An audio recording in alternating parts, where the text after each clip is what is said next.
ओम श्री गणेशाय नमः। जय माता दी। साथियों नमस्कार, मेरे चैनल में आपका स्वागत है। साथियों, आज मैं आपके सामने भगवत गीता का पहला अध्याय पढ़ूंगी। साथियों, मैंने पुराने वीडियो में मैंने बताया था भगवत गीता के बारे में, उसके बारे में काफ़ी जानकारी दी थी। इसे हमें क्यों पढ़ना चाहिए, ये हमारे लिए बहुत ही ज़्यादा लाभदायक होते हैं। जब हम अपने जीवन में बेचैन होते हैं या बेचैन ना भी हो, जब हमें ज्ञान की आस होती है, हमें ज्ञान की इच्छा होती है, तो हमें भगवत गीता के शरण में चले जाना चाहिए। साथियों, ये हमारे वैदिक ग्रंथ है जिसमें काफ़ी कुछ लिखा हुआ है। साथियों, चलो मैं आपके लिए मेरा पहला वीडियो ज़रूर सुनना, उसके बाद आप इस वीडियो पे आना। और इस वीडियो में आपको भगवत गीता का पहला अध्याय आपके लिए लाई हूँ। तो चलिए पढ़ते हैं। साथियों, ये है भगवत गीता की पवित्र वैदिक बुक।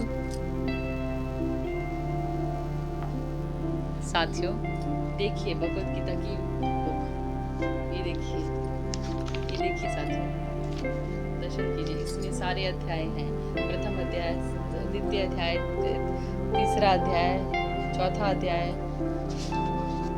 पांचवा अध्याय, छठा अध्याय, सातवां अध्याय, आठवां अध्याय, नौवां अध्याय, अध्याय 10, अध्याय 11, अध्याय 12, अध्याय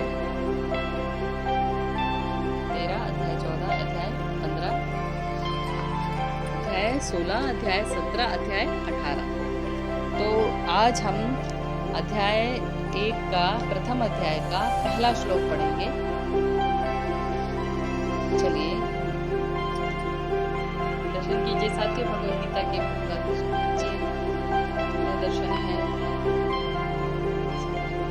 मैं तो कह रही हूँ सभी को, हम सभी को भगवत गीता का ज्ञान अर्जित करना चाहिए। ये हमारे जीवन के लिए सदैव ही लाभदायक होते हैं। देखिए साथियों, देखिए विष्णु जी के अवतार, देखिए साथियों। चलिए साथियों, पढ़ते हैं। अध्याय 1, कुरुक्षेत्र के युद्ध स्थल में सैन्य निरीक्षण। धृतराष्ट्र उवाच धृतराष्ट्र उवाच धर्मक्षेत्रे कुरुक्षेत्रे समवेता युयुत्सव मामका पांडवाश्चैव किम कुर्वत संजय। धृतराष्ट्र जी ने कहा, हे संजय, धर्म भूमि कुरुक्षेत्र में युद्ध की इच्छा से एकत्र हुए मेरे तथा पांडवों के पुत्रों में ने क्या किया। तात्पर्य: भगवत गीता एक बहुपठित आसिक्त विज्ञान है जो गीता महात्म्य में सार रूप में दिया हुआ है। इसमें यह उल्लेख है कि मनुष्य को चाहिए कि वह श्री कृष्ण के भक्त की सहायता से संवीक्षण करते हुए भगवत गीता का अध्ययन करे और स्वार्थ प्रेरित व्याख्याओं के बिना उसे समझने का प्रयास करे। अर्जुन ने जिस प्रकार साक्षात भगवान कृष्ण से गीता सुनी और उसका उपदेश ग्रहण किया, इस प्रकार की स्पष्ट अनुभूति का उदाहरण भगवत गीता में ही है। यदि उसी गुरु परंपरा से निजी स्वार्थ से प्रेरित हुए बिना किसी को भगवत गीता का समझने का सौभाग्य प्राप्त हो, तो वह समस्त वैदिक ज्ञान तथा विश्व के समस्त शास्त्रों के अध्ययन को पीछे छोड़ देता है।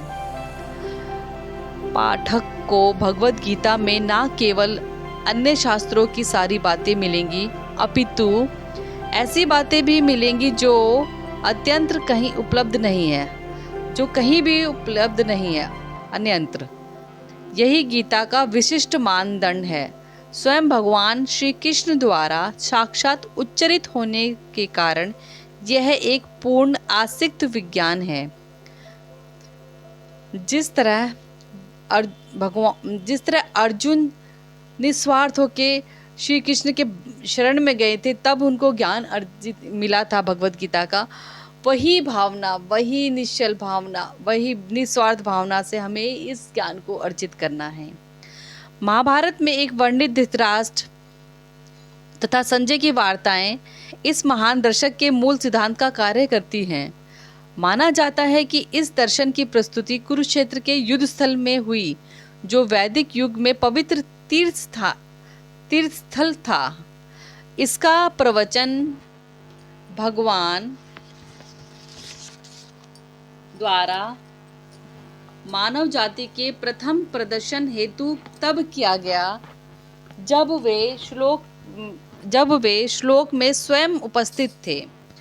धर्म क्षेत्र शब्द सार्थक है क्योंकि कुरुक्षेत्र के युद्ध स्थल में अर्जुन के पक्ष में श्री भगवान स्वयं उपस्थित थे। कौरवों का पिता धृतराष्ट्र अपने पुत्र की विजय की संभावना के विषय में अत्यधिक संदिग्ध था। अतः इसी संघर्ष के कारण उसने अपने सचिव से पूछा, उन्होंने क्या किया? वह आश्वस्त था कि उसके पुत्र तथा उसके छोटे भाई पांडु के पुत्र कुरुक्षेत्र की युद्ध भूमि में निर्णयात्मक संग्राम के लिए एकत्र हुए हैं। उन्हें मालूम था, फिर भी उनकी जिज्ञासा सार्थक थी। वह नहीं चाहता था कि भाइयों के में कोई समझौता हो। अतः वह युद्ध भूमि में अपने पुत्रों की नियति भाग्य भावी के विषय में आश्वस्त होना चाह रहा था। चूंकि इस युद्ध को कुरुक्षेत्र में लड़ा जाना था, जिसका उल्लेख वेदों में स्वर्ग के निवासियों के लिए भी तीर्थ स्थल के रूप में हुआ है, अतः धृतराष्ट्र अत्यंत भयभीत था। इस पवित्र स्थल का युद्ध के परिणाम पर ना जाने कैसा प्रभाव पड़े। उसे भली भांति ज्ञात था कि इसका प्रभाव अर्जुन तथा पांडु के अन्य पुत्रों पर अत्यंत अनुकूल पड़ेगा, क्योंकि स्वभाव से वे सभी पुण्य आत्मा थे। संजय श्री व्यास का शिष्य था, अतः उनकी कृपा से संजय धृतराष्ट्र के कक्ष में बैठे बैठे कुरुक्षेत्र के युद्ध स्थल का दर्शन कर सकता था। इसीलिए धृतराष्ट्र ने उनसे युद्ध स्थल की स्थिति के विषय में पूछा। पांडव तथा धृतराष्ट्र के पुत्र दोनों ही एक ही वंश के संबंधित हैं, किंतु यहाँ धृतराष्ट्र के वाक्यों से उनके मनोभाव प्रकट होते हैं। उसने जानबूझकर अपने पुत्रों को कुरु कहा और पांडव के पुत्रों को वंश के उत्तराधिकार से विलग कर दिया। इसी तरह पांडव के पुत्र अर्थात अपने भतीजों के साथ धृतराष्ट्र की विशिष्ट मन स्थिति समझी जा सकती है। जिस प्रकार धान के खेत से अवांछित पौधे को उखाड़ दिया जाता है, उसी प्रकार इस कथा के आरंभ से ही ऐसी आशा की जाती है कि जहाँ धर्म क्षेत्र के पिता श्री कृष्ण उपस्थित हो, वहाँ कुरुक्षेत्र रूपी खेत में दुर्योधन आदि धृतराष्ट्र के पुत्र रूपी अवांछित पौधे को समूल नष्ट करके युधिष्ठिर आदि नितांत धार्मिक पुरुषों की स्थापना की जाएगी। यहाँ धर्म क्षेत्र और कुरुक्षेत्र शब्दों की ऐतिहासिक तथा वैदिक के महत्व अतिरिक्त यही सार्थकता है। साथियों, ये प्रथम अध्याय का पहला श्लोक का वर्णन था जो मैंने आपके लिए किया। यदि ये एक बार में समझ ना आए तो आप इस वीडियो को बार बार चला के सुनिएगा। ये बहुत ही अच्छी है, इससे काफ़ी शांति मिलती है, इससे आपको बहुत ज्ञान मिलेगा। साथियों, मिलती हूँ दूसरे वीडियो में प्रथम अध्याय के दूसरे श्लोक के साथ। जब तक के लिए जय माता दी।